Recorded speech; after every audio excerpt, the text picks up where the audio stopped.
Nintendo just gave us a brand new in-depth trailer for The Legend of Zelda Echoes of Wisdom. They gave us a proper tour of the land of Hyrule this time around and all the different civilizations that we get to explore and experience this time, and also some more combat and cool mechanics that Zelda can actually do in this game. So like always, I'm going to dive into this trailer and show you all the things that you may have seen and a ton of things that you probably didn't notice at all. But thank you so much for tuning in today. Make sure you leave a like and subscribe if you enjoy content like this and want to see more like it. But let's dive into the latest trailer of Echoes of Wisdom and see what we can find. Now, real quick disclaimer, I will not be touching and discussing on things that I've already talked about with the initial trailer. This will only be stuff that is new within this trailer. But now that that's out of the way, let's dive into the trailer. The first location we get to see is Gerudo Desert, and as you can see, Zelda is very hot in this desert and even has an animation for fanning herself off during what looks to be like a wicked sandstorm. If you played a Zelda game before, you know this is nothing new. We then see Zelda enter Gerudo Town because of course she's a female, so she can enter the town because there are no males allowed.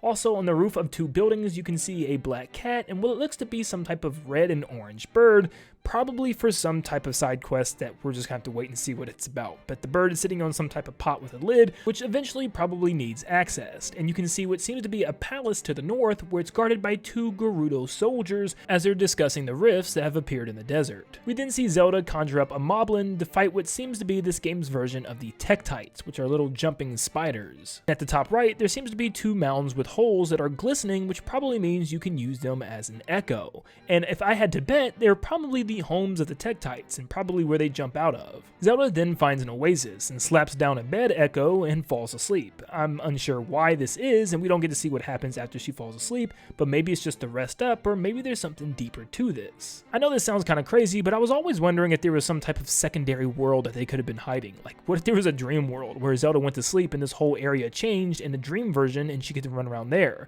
Probably not. I'm sorry, I'm getting way out of hand, going straight to Link's Awakening story, but yeah, it was just something I was thinking about. But also, notice the Gerudo soldier actually be completely shocked when Zelda places the bed echo. It also looks like there could be a Deku business scrub hidden to the left, but I'm unsure. Maybe it's just a plant. And it looks like we can see a Hylian selling fruits at a stand under the palm tree. We then can go to Jabul Waters, which is probably a play on the word Jabu, which of course Lord Jabu Jabu is an ancient protector of the Zora, dating all the way back to Ocarina of Time, while also being an absolutely terrible dungeon. I'm sorry, it was. But we then get to see an actual water Tektite, which looks more like the ones from Link Between Worlds, which does make me think maybe the other ones weren't Tektites, or maybe they were baby Tektites. It's hard to say, but this one definitely is a water Tektite. We then see and learn that two tribes of Zora appear here, the classic tribe and the one that we've seen in modern games, and what's so great about it is that they both dwell together, but they argue and have problems. You have the water tribe and you have the land tribe.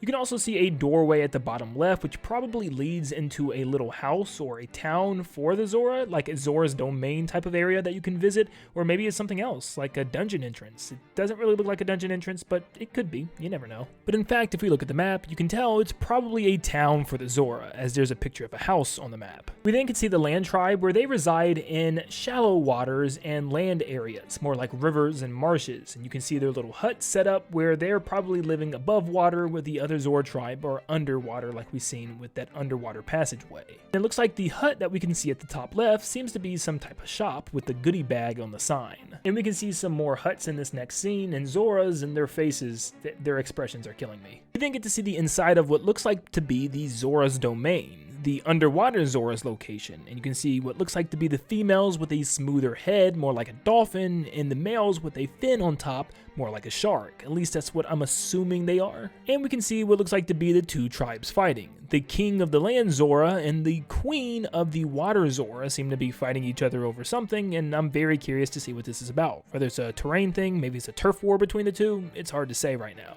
Next up we have Eldin Volcano and rock walls that Zelda can climb, and mini Moldorms kind of crawling all over those rock walls, which is going to make climbing up there extremely annoying because, oh my goodness, they're already annoying on flat land. land. There also seems to be some type of new lava slug beside the ledge with a chest on it that's also on the rock wall, so I'm guessing there might be a better way to climb in this game than the simple way in the past Zelda games, so that way you can climb with more agility, because there's a lot of things to dodge on this wall this time besides just falling rocks. Then there seems to be a giant lava pool that has a giant rift in the center. We also see some rock platforms that Zelda's probably able to use as an echo to place on top of these lava geysers. Now this is one of the first times and few times we'll see the Goron race and their village in a top-down 2D Zelda game. In fact, the only other times we've had Gorons in top-down 2D Zeldas is the Oracle games with Seasons and Ages, and obviously the Minish Cap in a very small segment. And one thing I was noticing throughout this entire trailer is that it seems to be taking a lot of inspiration from both Breath of the Wild and Tears of the Kingdom. For one, we can actually see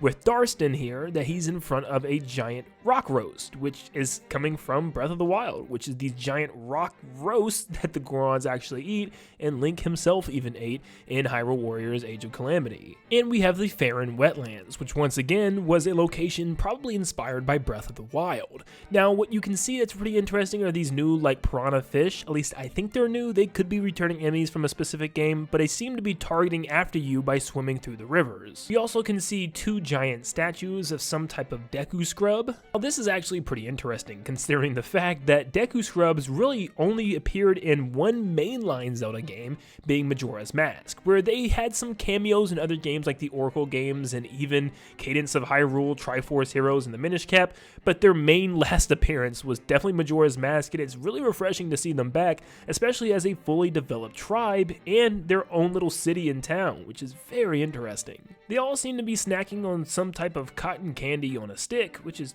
pretty interesting. I really don't know what the whole story is around this area, but yeah, I guess you gotta give them all cotton candy. We then move away from these areas and jump into some of the gameplay. And you can see this woman saying, "Bok Bok, please come back," which is probably her cuckoo, which once again, probably means you have to catch these chickens and throw them in the pen, just like all kinds of past Zelda games.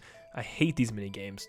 Gosh, it's returning again. I mean, Zelda could always just make echoes of the cuckoos and just throw echoes in there, right? And once again, this next scene pulls from Breath of the Wild and Tears of the Kingdom directly, with the UI entirely, because it gives you side quests and main quests in order to track. You even have a log where you can look through and see all the people that you need to help, which is super helpful for a top-down 2D Zelda game. This is already great for 3D Zelda, but 2D Zelda, sometimes you can get confused as to where you left off or what person that you were going to go back and help, now allowing you to be super organized by separating your main quest and your side quests all in a separate menu with your adventure log, which is just a great addition. I think this is one thing that I'm actually super excited to see back from Breath of the Wild and Tears of the Kingdom. Plus, we've never really had side quests like this in a top-down 2D Zelda game. Of course, there are some people you could help out or some things you could do for a heart piece, but actual side quests, it's kind of awesome. Also in the background, you can see this terrible wanted poster for Zelda that somebody created, giving her this huge colossal nose. That's just rude. It then shows us Zelda completing some quests. For instance, she's talking to a little Goron kid on the mountain, and you can even see what seems to be a hot spring beside her,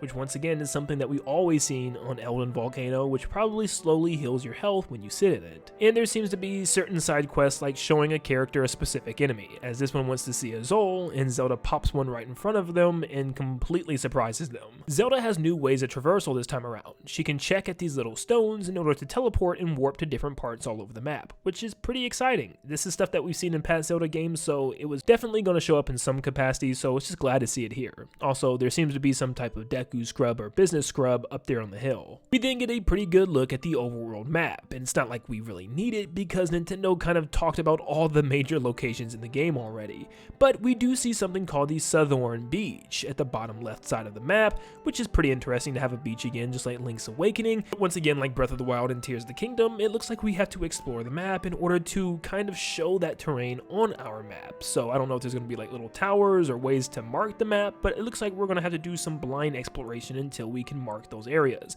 Maybe just after we explore certain areas, it'll actually just show up on the map then. You can see clear dotted lines that mark off sections of the map, which probably means that there's some type of icon or symbol or object in each section that you have to find in order to unlock that area of the map.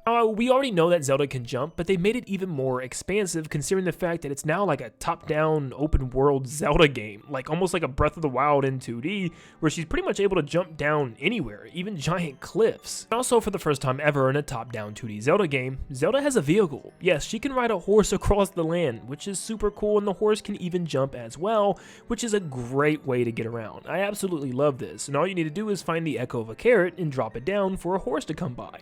Now, I'm not sure if there's going to be Epona here at all, or if it's just all random horses. It looks like they're probably random, but once again, something coming straight from Breath of the Wild. We also go back to that area where we saw the business scrub sticking out of the ground, and then he actually pops out when you get close because he runs a smoothie shop. Yes, you can make smoothies in this game that gives you different properties, but you have to combine different fruits and vegetables and weird things that you find along your adventure. Once again, being very similar to that of Breath of the Wild. It also seems like we see Zelda shopping at Zora's domain where she wants to buy some flippers that actually resemble Zora fins and allows you to swim faster while wearing them. It's funny because they actually look like Croc shoes if anything. We can also see it has a swim speed up icon, which was very similar to different articles of clothing that Link could buy that actually change different attributes of him, like raising his attack or defense. So I'm assuming there's going to be a lot of different gear that you can purchase that does the same thing, very similar, once again, to Breath of the Wild. We also get to see Zelda's inventory with her equipment, as one of the things is actually a Zora scale once again. This allows her to have larger dive time, a charm made via secret Zora methods, enables the wearer to hold their breath for longer underwater. Another thing we can see is heart appearance up, which is a heart pin, and it states, hairpin with a distinctive heart design. It makes hearts appear a little more often. And the last one we get to see is a frog ring, which states jump height up. And it also reads, a ring imbued with the spirit of a frog. Enables the wearer to jump higher. There's also some type of flower, maybe it's like a flower hairpin, and it has an icon of a sack with a pink butterfly on it. I'm not 100% sure what this is. Maybe it's like something to do with magic or something. It's impossible to say right now. Also, like Breath of the Wild, Zelda can have different outfits. You can see more of a classic Zelda dress like she has in most of the games with her little crown, and the other one gives her a little mouth or face guard, which is pretty interesting. And I'm not really sure if any of these have any type of effects on her status or anything like that, like they do in Breath of the Wild, or is it just simply cosmetic? And finally, we get into some pretty interesting things that Zelda can do with her echoes. In this scene, she creates an echo of a Keese and actually grabs it and uses it to fly through the air, as she uses it over the geyser to push her up and fly over the gap. Underwater, she summons an anglerfish echo so that way she can see in the dark water cave. Zelda actually has some new abilities that we've never seen, and one of those is Bind, where she's actually able to connect with an object or enemy and move them around with her. As you see this giant boulder, she's able to use Bind with it in order to just walk it off a cliff. And the same thing for pulling chests out of the ground, once again, very, very similar to that of Breath of the Wild. In fact, it's a spitting image of the Ultra Hand from Tears of the Kingdom, allowing you to pick up any object or even enemy and just toss them away, as she actually is able to pick up this Lizalfos and just toss them off the cliff. Which I'm a little confused about how the combat's going to work then, because if you can always just grab an enemy and just move them elsewhere, I feel like that makes things a little too easy. But real quick, before we continue on with this ability, I think it's safe to say that in this room, Zelda's definitely in a dungeon. I mean, look at the doors and even the switch at the top left.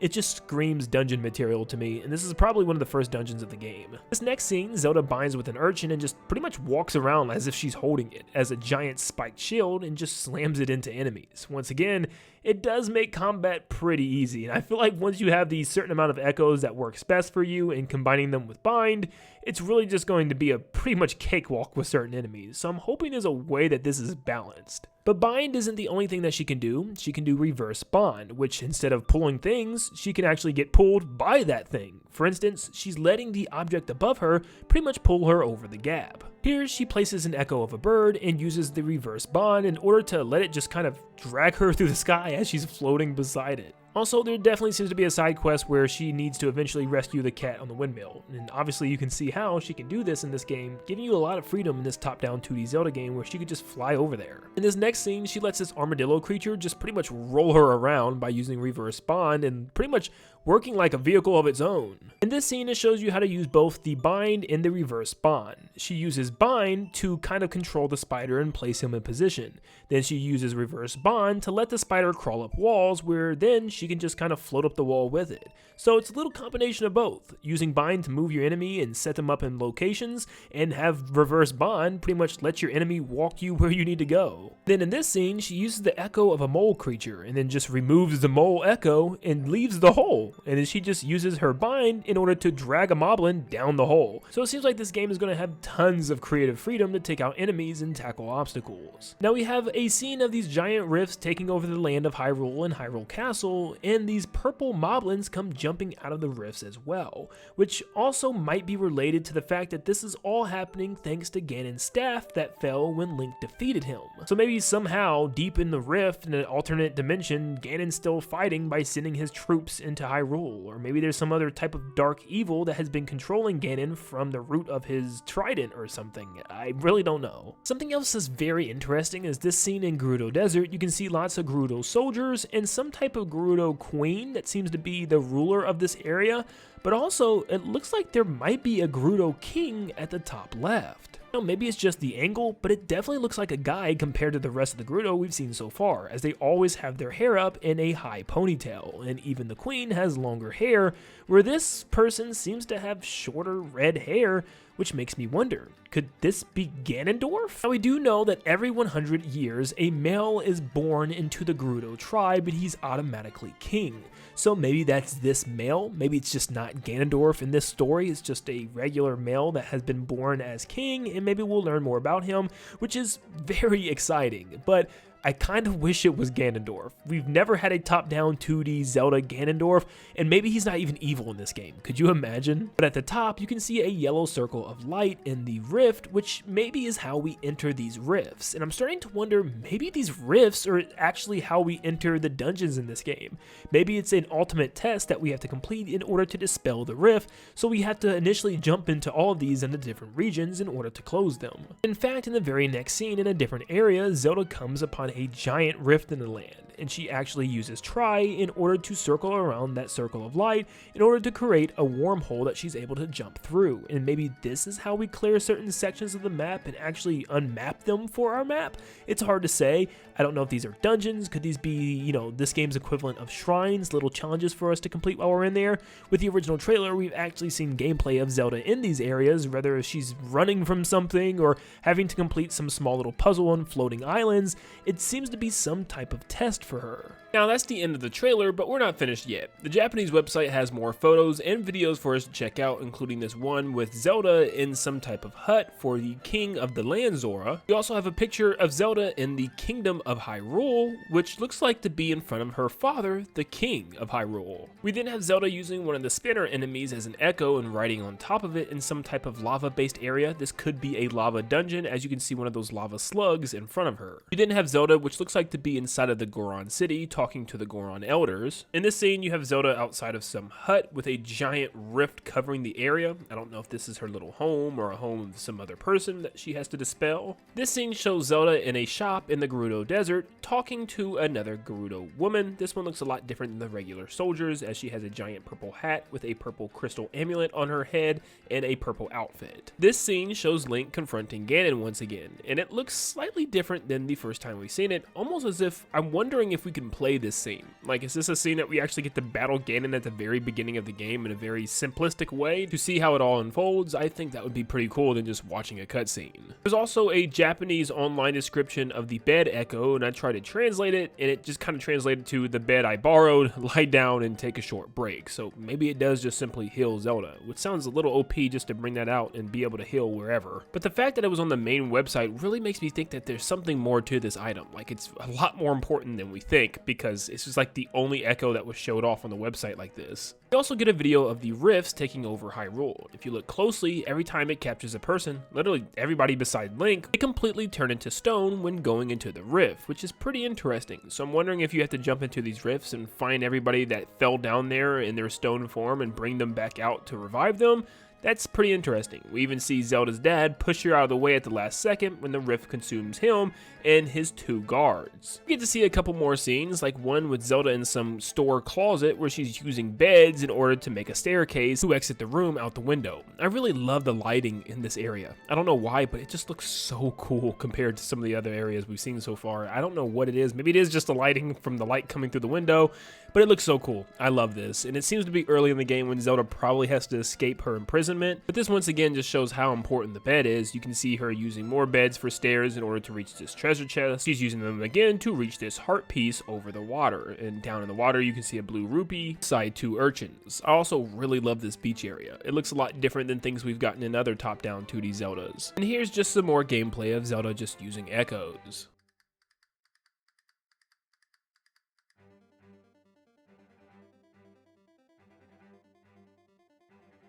Once again, here's a scene of Zelda using a bed echo and just sleeping on it. Like, why are they showing this off so much? What is up with this bed? Now, there's some white and gold pot that you can get, and it seems to be an auto lock on when you throw it at a specific enemy, which is really cool. And you can just keep reconjuring it up, picking it up, and throwing it at enemies. Not only that, but you can jump inside it and use it as cover. As Zelda has to sneak around this guard, she throws one pot in order to get him, and then runs around the other way. And in this scene, she actually hops in the pot in order to hop and hide in it as well as she's going through the fire coming out of the mountain.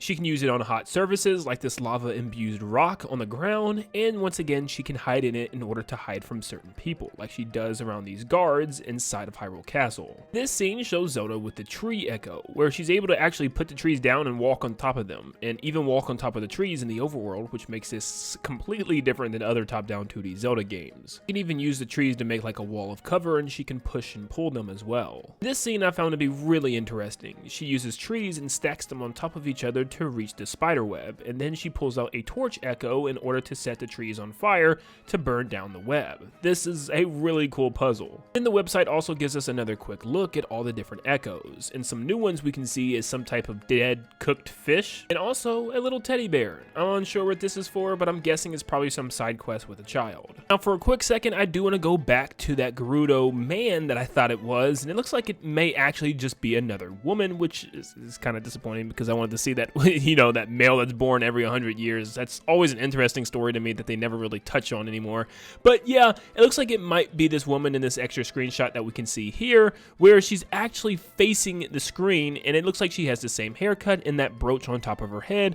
So yeah, it seems just to be another type of Gerudo in this area. Then thanks to Zelda Lore on Twitter, they actually put together an entire map based on all the little areas that we've seen so far, which is pretty interesting. It looks to be a huge map, and there's still some regions we haven't even seen yet. For instance, there is a snow region, whether it's going to be Hebra or something else entirely, or even if the Rito are going to be over there, it's hard to say, but I find it to be very interesting how expansive this top-down 2D Zelda game looks to be so far. Then we have a couple more screenshots. We have one with some type of village on the water that looks a lot like Lurelin Village from Breath of the Wild. Maybe it's this game's version of that, and we also have a better look at the one boss that looks like we've seen so far, which he's completely made out of rocks with some type of purple stone underneath him, which is probably his weak point. I'm very curious to see how we're going to be battling bosses this time with Zelda and her echoes, so yeah, we're just going to have to wait and see until Nintendo finally gives us an in-depth look of the dungeons and boss battles. And that is every little new detail for The Legend of Zelda Echoes of Wisdom. Thank you guys so much for tuning in, and please make sure you leave a like and subscribe if you enjoy content like this, and if you learned something new today. If you found something that I've missed in the trailer, make sure you comment it down below. I will be checking out the comments, but thank you so much for tuning in, and like always, I'll see you all on the next one. See you guys.